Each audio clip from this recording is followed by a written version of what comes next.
Então, as funções do sistema linfático. Filtrar a linfa, promover o retorno do líquido intersticial, desse excesso desse líquido intersticial para a corrente sanguínea, recolocar proteínas no sistema sanguíneo, destruir micro-organismos do sistema sanguíneo, destruir micro-organismos e proteínas estranhas na linfa, dar respostas imunes e específicas, como a produção de anticorpos, equilíbrio de volume de líquidos existentes no corpo, da concentração proteica nos tecidos e da pressão do líquido intersticial, e a absorção das substâncias que não são absorvidas pelos capilares sanguíneos, porque o capilar sanguíneo é menor e o linfático é maior. Né? Por exemplo, ali como as gorduras, os ácidos graxos, proteínas de maior volume ali, de maior tamanho molecular. Então, resumindo, o aumento da pressão osmótica intersticial promove a reabsorção dos líquidos excedentes do interstício, restos celulares metabólicos, proteínas e toxinas que serão filtradas e devolvidas ao sistema sanguíneo e eliminadas através dessas vias excretoras. Deixa eu só anotar uma coisa aqui.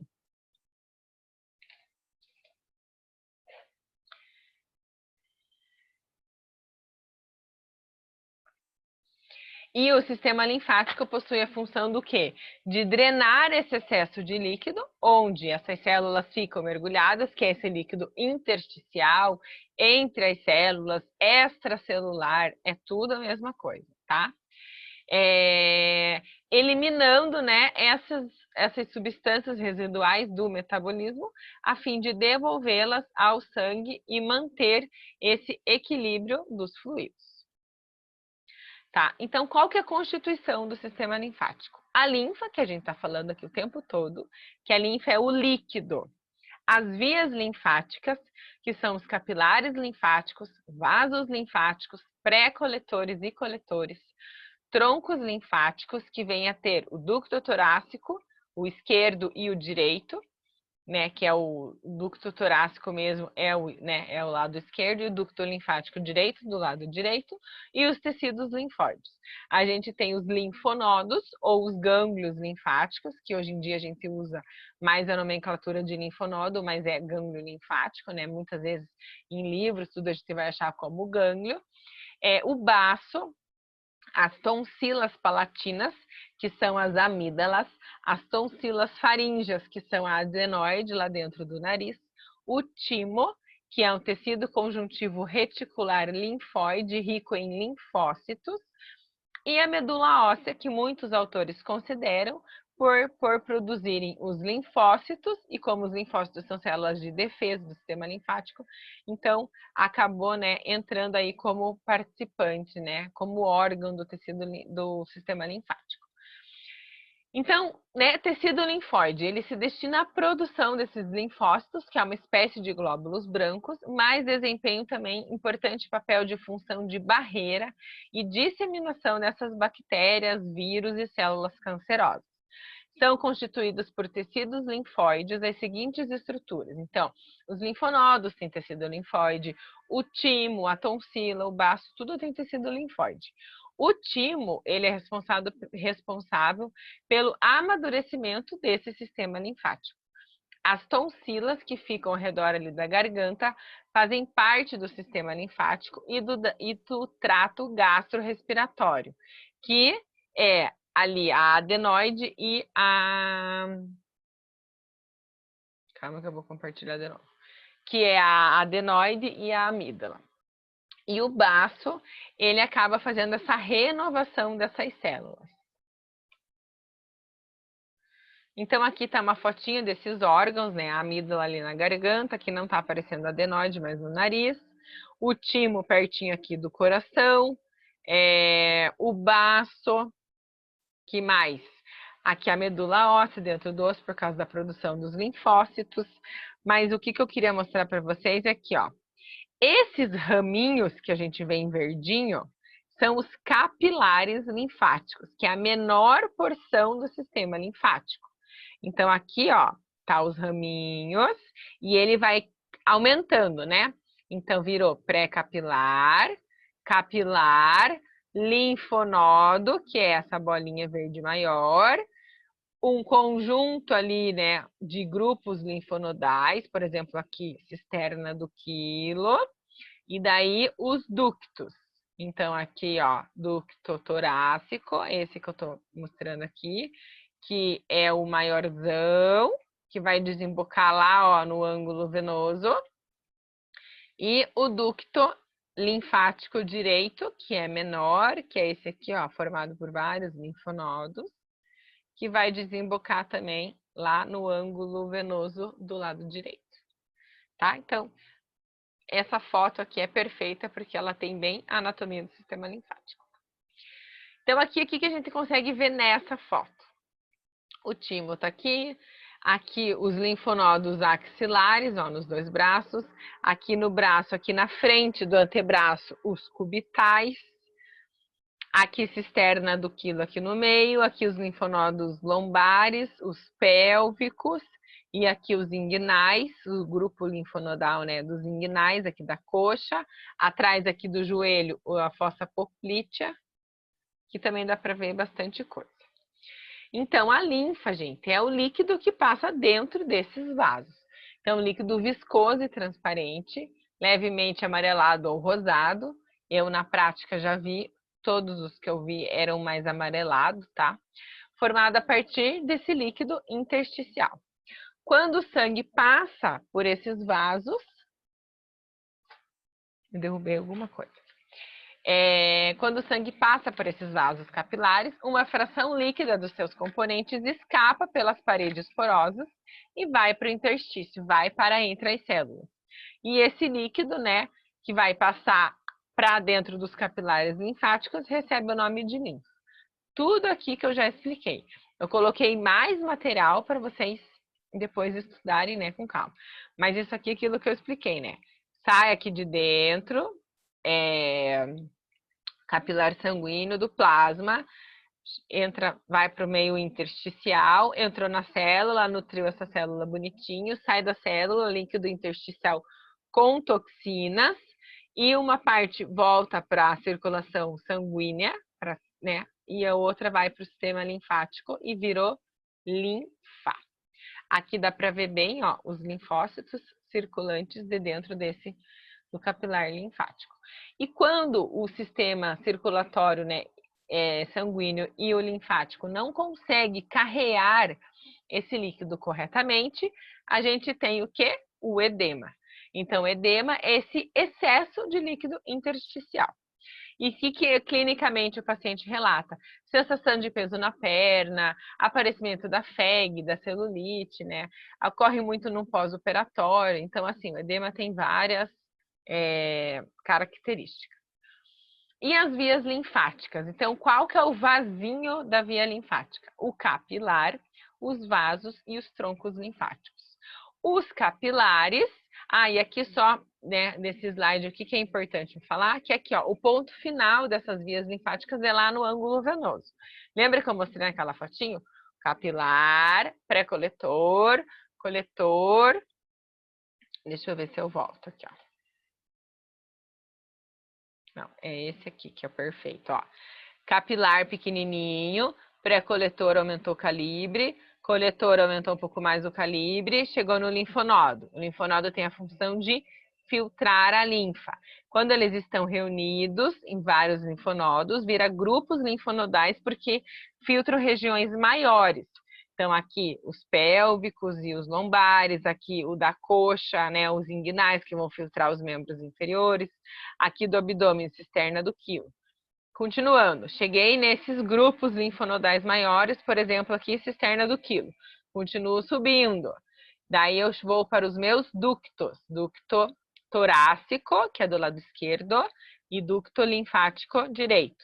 Esses dois vão desembocar onde? Lá no ângulo venoso, que é a junção da subclávia, da veia subclávia com a jugular interna de cada lado, né, respectivamente. Veia subclave esquerda com jugular esquerda do lado esquerdo. Veia jugular direita e veia jugular interna direita e subclávia direita do lado direito, né, aqui do ducto, cadê meu mouse? Do ducto linfático direito, tá? Então, já fiz aí um resumex, não tem erro. Então, aqui eu tô falando do ângulo venoso que eu acabei de falar, né? A junção aqui, ó, da subclávia com a jugular, tá? Respectivamente, né, de cada lado. E aqui os ductos, o mais importante, vocês dão um print nesse bonequinho aí, não tem erro. O linfático direito é o menor, que drena menos regiões, né? E o torácico, que é o grandão, que a gente chama, que é do lado esquerdo, tá? Então, aqui, o linfático direito, né, membro superior direito, M corpo direito, M pescoço e M face e cabeça direita, e o restante do corpo é o torácico. Os dois membros inferiores, infraabdominal, M tórax esquerdo, membro superior esquerdo, M face, M pescoço, M cabeça esquerda. Menor porção do capilar linfático, menor porção do capilar, já dei a resposta. Melhor porção do sistema linfático são os capilares. 70% desses capilares estão localizados logo abaixo da pele, tá? E também, né, e daí mais profundo eles ficam ao redor ali dos órgãos. Então, o que que a gente tem na histologia desse capilar? Aqui em roxinho são as células, em verdinho são o líquido intersticial. Aqui, ó, esses pontinhos vermelhinhos aqui, ó, os 6, ó, são os filamentos de ancoragem. Então, por aquela pressão osmótica ali estar aumentada, ocorre o quê? Esse aumento ali do líquido, né, faz uma pressão e estimula esses filamentos de ancoragem. E a tração da pele, que a gente faz quando a gente faz a drenagem linfática, também estimula esses filamentos de ancoragem. Eu estimulei esse filamento, ele faz o quê? Que faz com que abra o endotélio, tá? Aqui, ó. Esses mini espaços aqui, ó, entre o capilar linfático. Abriu esse endotélio, olha lá o liquidinho entrando. Entrou no capilar linfático e daí vai indo. Então, capilar, menor calibre. Vou aumentando. Aonde que eu chego? Nos pré-coletores, que daí a linfa inicia-se essa movimentação. Vou aumentando, eu chego nos coletores. Cheguei nos coletores, eu vou lá para os linfonodos, tá? Então, capilar, pré-coletor e coletor até os linfonodos. Cheguei nos linfonodos, vou subindo mais um pouco, lembra aquele exemplo que eu dei? Chego lá na cisterna do quilo. Cisterna do quilo é uma bolsa no abdômen por onde flui, né, a linfa de 3 vasos linfáticos. Então, é uma junção do tronco intestinal, do tronco lombar esquerdo e do tronco lombar direito, formando o início, né, desse sistema linfático principal, que daí depois vai subindo e vai formar o quê? O ducto torácico. E lá no ducto vai receber, vai cair lá no ângulo venoso, que é aqui, ó, na junção da veia subclávia com a veia jugular. Isso tudo eu já falei, né? E a localização da cisterna do quilo é entre a aorta abdominal e a coluna. A coluna pega a L1 e a L2, a primeira e a segunda vértebras lombares, tá? A gente vê aqui, ó. Mais ou menos ali no umbigo, né? Que dá L1 e L2, mais ou menos por ali. E daí agora a gente vai falar dos ductos. Os ductos é essa junção, né? Desse ali, continuando ali a cisterna do quilo, que eles também vão desembocar lá no final, lá no ângulo venoso. Então, eu já tinha falado, né, daquela divisão do bonequinho aqui, que eu acho que é a melhor maneira da gente saber o que cada ducto drena. Ducto linfático direito, aqui tá na foto, e o maior aqui, ó, em verde mais escuro, aqui onde eu tô apontando com o mouse, ducto torácico, tá? Aqui também é a mesma foto, né, dos ductos, igual eu falei, tem muito material, eu tô umas coisas passando, porque depois vocês estudam tranquilos.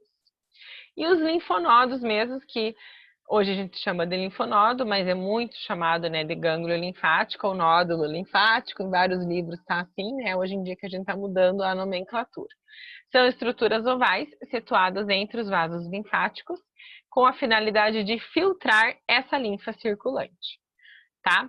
O tamanho dele varia, menor, né? Menos mais ou menos de meio centímetro, tipo o tamanho de uma ervilha, até o tamanho de um feijão branco, cerca de 2 centímetros.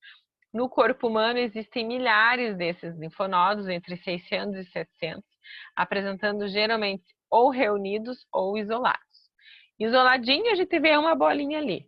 E em conjunto é o grupo linfonodal que a gente já viu ali nas imagens. E aqui, então, é um corte histológico do linfonodo. Então, foi feito esse corte, né? O que a gente tem que pensar? Aqui na parte convexa, lembram isso de física? Côncava é essa partinha aqui e convexa é essa parte arredondada. Então, na parte convexa são os vasos linfáticos aferentes, os que chegam. E daí filtrou a linfa lá dentro, e daí aqui na parte côncava eles saem, são os eferentes, tá?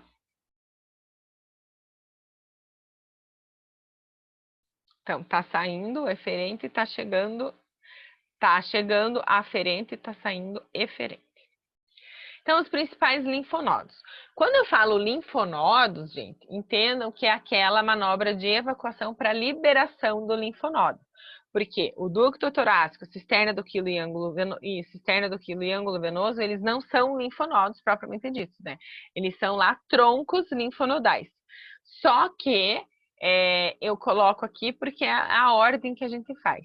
A única coisa é que essa ordem aqui tá ao contrário, tá? Cisterna do quilo por primeiro, liberação, ducto torácico, ângulo venoso, supra e infraclavicular. Então, peguei a minha clavícula, ó, aqui dentro da clavícula e aqui embaixo, supra e infraclavicular. Os cervicais aqui no pescoço, axilares, cubital, anterior do cotovelo, ossos do carpo, inguinal, virilha, fossa poplítea, atrás do joelho, e os maléolos, né, os ossos laterais dos pés. Então, aqui está falando também do facial, então eu falei, né, do corporal, mas pensando na face, que a gente vai ver daí no outro semestre. Aqui, parotídeos, aqui na frente, pré-auriculares, né, aqui atrás os pós-auriculares. Aqui na face a gente tem os linfonodos submandibulares e os submentonianos. E os cervicais. Então, aqui na foto daí tá os axilares, cisterna do quilo, cubital e inguinal. E lembrando as nossas células de defesa, que o sistema linfático tem esse processo imunológico, que são os leucócitos, linfócitos e macrófagos. E a etiologia, né, do edema. Esse aumento dessa pressão osmótica intersticial faz essa, né, reabsorção desses líquidos excedentes, desses restos celulares e metabólitos e proteínas, sendo filtradas, né, para esse sistema sanguíneo e eliminada para as vias excretoras. Então, quando ocorre essa alteração dessa pressão osmótica, pode acontecer o edema. A diminuição da pressão oncótica do plasma, o que acontece? Perda de proteínas na urina. Então, quando o paciente está com muito edema, você está fazendo a drenagem e não está resolvendo, pode ter certeza que tem a ver com essa perda de proteínas. Então, é legal você ter um médico junto para ver, né, para falar com ele, para pegar um exame de sangue, e pode ter certeza que tem alteração de albumina no exame de sangue, que é essa proteína. Aumento da permeabilidade capilar pode ser causado por queimaduras ou infecções. Então, quando o paciente fica queimado, ele fica muito inchado, porque aquele capilar está muito permeável. E o corpo, ele entende o quê? Meu Deus, eu preciso levar água para aquele meu tecido, porque foi queimado. Só que daí com isso ocorre o edema. O bloqueio, né, desse retorno, desse linfonodo ali, por alguma coisa física, um trauma, por exemplo, a pessoa teve um acidente que bateu no linfonodo, ou pela ausência congênita, já nasceu assim, né, com um linfonodo primário, um linfedema primário, né, alguma coisa congênita, ou um câncer, né? Teve ali um câncer de mama, fez a ressecção da mama e junto a ressecção do linfonodo axilar.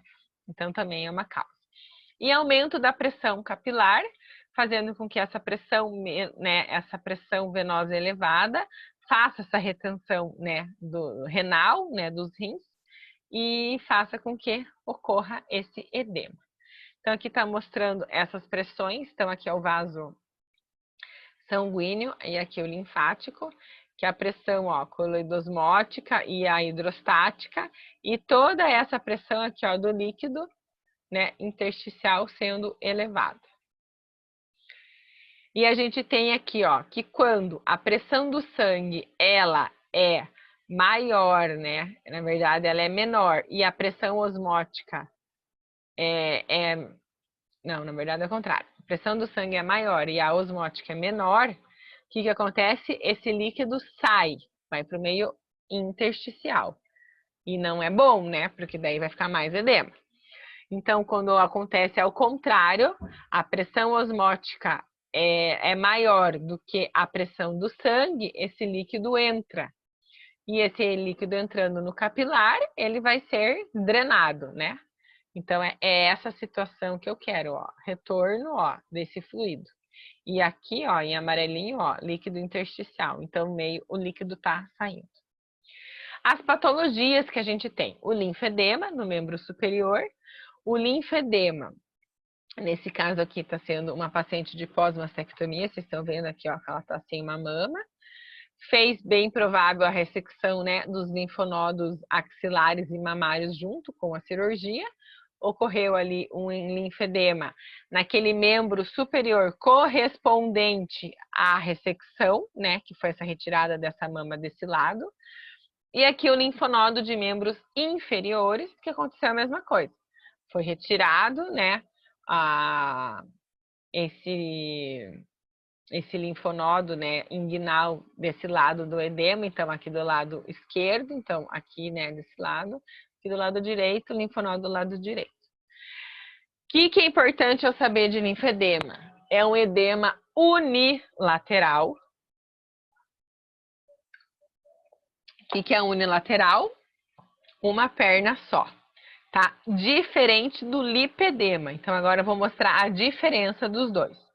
O lipedema é uma disfunção hereditária crônica da distribuição de gorduras nas coxas, nas pernas e no quadril. Então, quais que são as diferenças? O linfedema, ele tem sinal de Stimmer positivo. Deixa eu parar aqui para eu mostrar aqui para vocês. Então, linfedema, o paciente está lá com a perna está inchada, eu vou pegar no hálux, no dedão lá do pé, isso aqui é meu pé, tá? E eu vou fazer isso aqui, ó. Se eu conseguir palpar e pegar uma prega, vocês estão vendo que eu tô pegando uma prega da minha pele? Peguei essa prega, sinal de Stimmer negativo. Lipedema. Peguei a prega, lipedema. Linfedema, unilateral, uma perna só. Faço esse teste e não consigo palpar. Ele tá tão edemaciado, tá fibrosado, né? Ali tá duro que eu tento pegar e eu não consigo. Sinal de Stimmer positivo.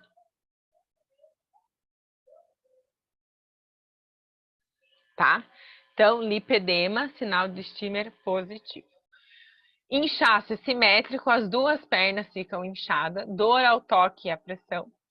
Dor descrita como deflagrante. Frequentemente ocorre aqueles ninhos de telangiectasias, aqueles microvasos naquela região, na lateral da perna, ali perto dos malelos.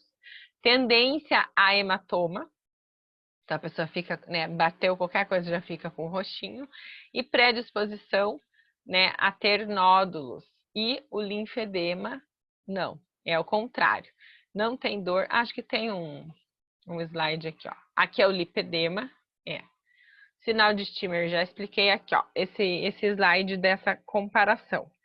Então, linfedema, assintomático, não tem, é assimétrico, unilateral, né? Uma perna. Lipedema, as duas. Linfedema, uma perna, lipedema, as duas. Linfedema não é doloroso, lipedema é doloroso.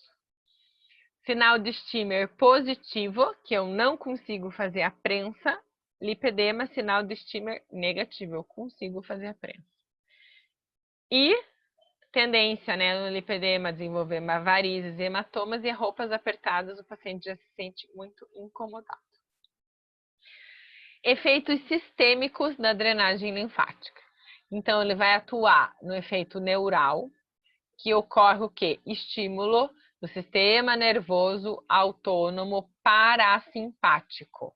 O simpático é aquele que a gente precisa para fuga, para luta. Fui assaltada. Ou eu luto com o bandido, ou eu saio correndo. Então, quem que estimula isso? Sistema nervoso autônomo simpático. O parasimpático é o relaxante, é fazer uma digestão, é fazer uma parte relaxante, sedante, analgésica. Então, a drenagem por os movimentos rítmicos, lentos, né? Ela estimula o sistema nervoso autônomo parasimpático, fazendo efeito vagotônico. Então, efeito sedante e calmante. Efeito muscular, relaxa a musculatura, tanto a estriada como a lisa. Estriada é a nossa musculatura que a gente corre, faz exercício.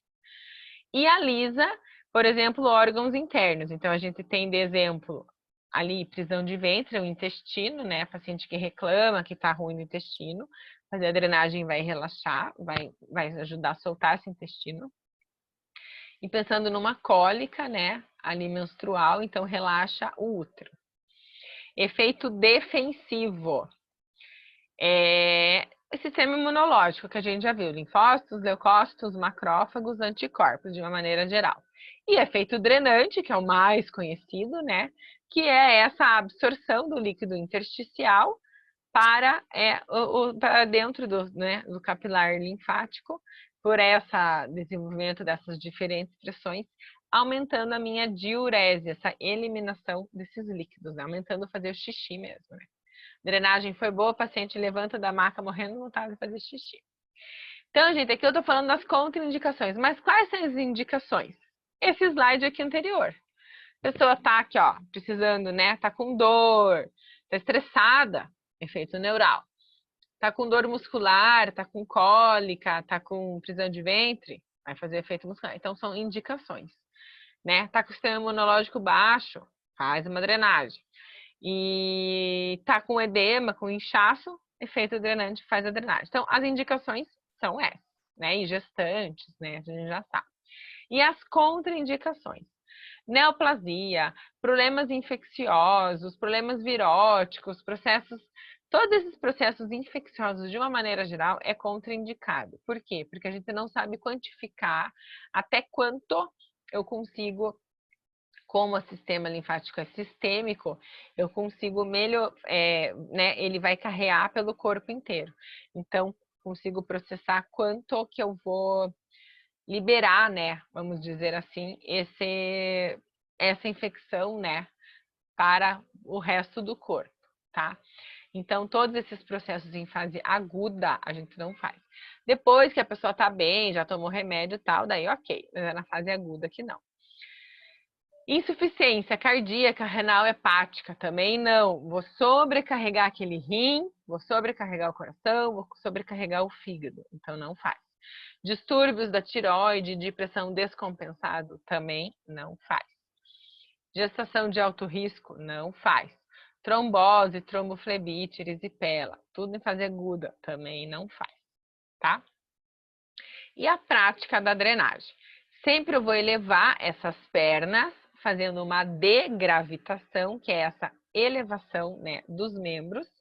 Para isso, eu vou usar cunha, por exemplo, que seja revestida com um material que eu consiga limpar com álcool 70. Então, por exemplo, um couro, um corino, né? Tem que ser um material. Se a gente compra assim, mas aí você vai lá e manda encapar com materiais que né, que você consiga limpar. Hoje em dia, em casa de produto hospitalar, que a gente compra, né, ISP, Chape Físio, esses que a gente compra, os produtos, né, da estética, da fisioterapia de maneira geral, eles já vêm encapado com corino, né, não sei que material, mas é um material que consiga limpar.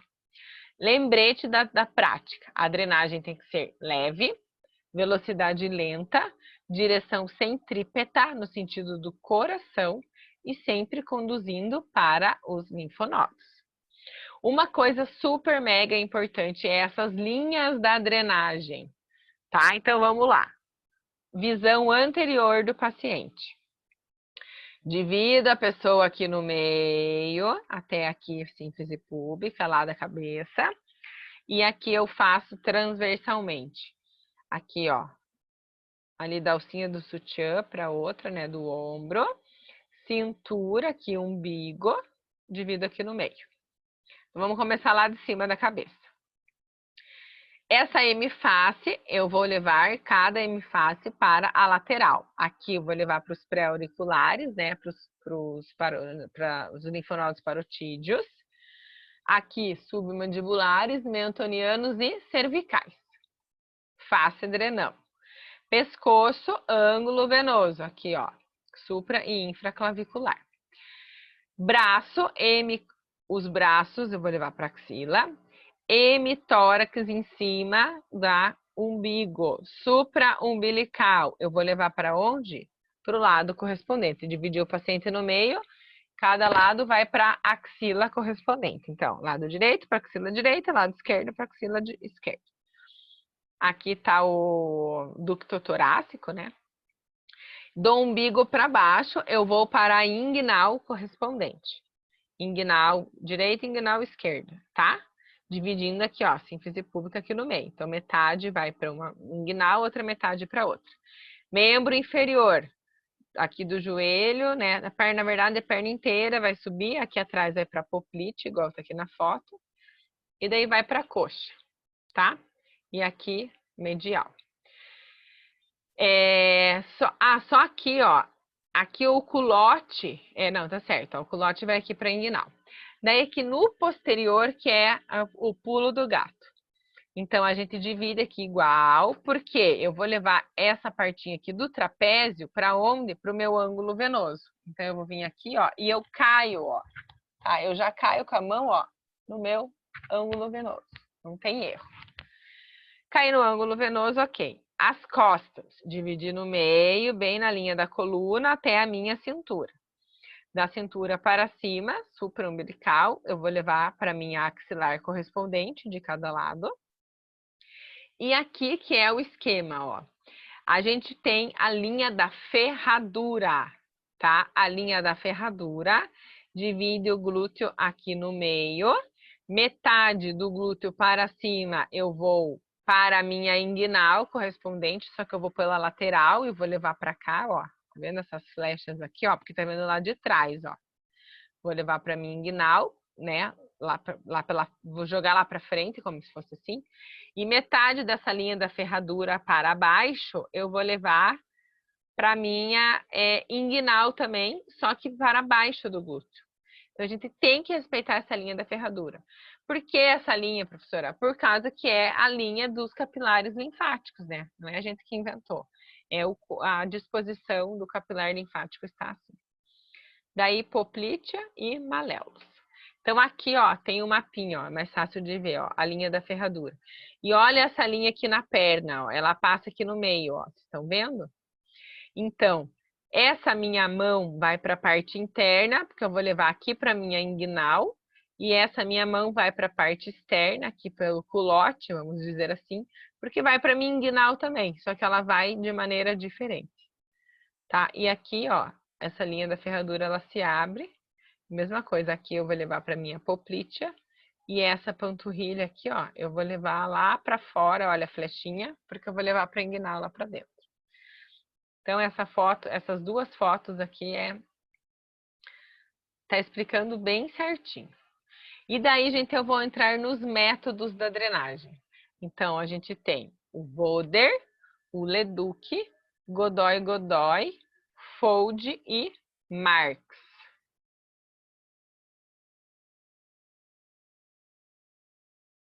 Então, no outro vídeo, a gente vai falar dos